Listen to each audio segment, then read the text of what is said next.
Well, the first part is done. Now we wait for the second part. The House passes a short-term spending bill to prevent a government shutdown. Now the Senate has to approve it. Good evening. Thanks for joining us here at 5 o'clock. I'm Brady Halbleib.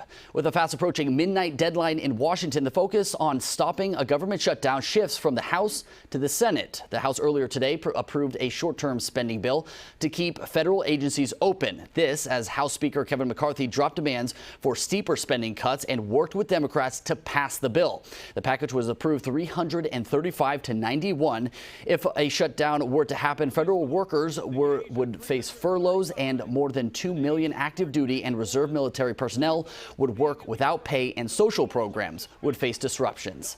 The House approved a 45-day funding bill to keep federal agencies open. The bill still needs approval from the Senate, which includes funding for natural disasters, but not for Ukraine. CBS 13's Michael George has the latest. The bill is passed, and without objection, the motion to reconsider is laid on the table.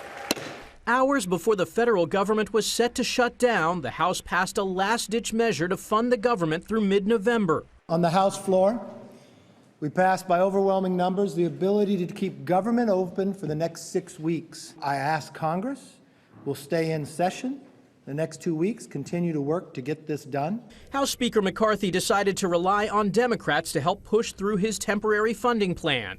We went from devastating cuts that would have impacted the health, the safety, and the economic well-being of the American people in 24 hours to a spending agreement that meets the needs of the American people across the board. Meanwhile, the Senate still needs to approve the measure for it to take effect. I think one of the things we've seen over the last decade or so is that we have more and more of these points where there's a disagreement and we walk right up to the very end.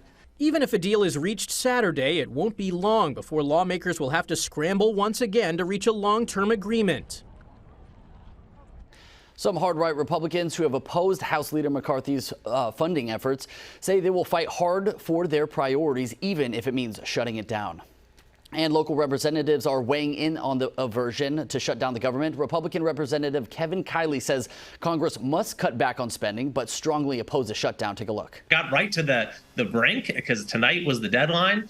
I would have liked if we had if it had gotten figured out much sooner, but thankfully we were able to get the job done to keep the government open, and we need to make sure that it stays open, but that also we get the right priorities in the budget. Representative Kiley went on to say Congress has a lot of work to do over the next 45 days. The final proposal will come down to negotiations between Republicans and Democrats. He hopes the government can cut back on unnecessary spending to help with inflation and more funding to secure the southern border.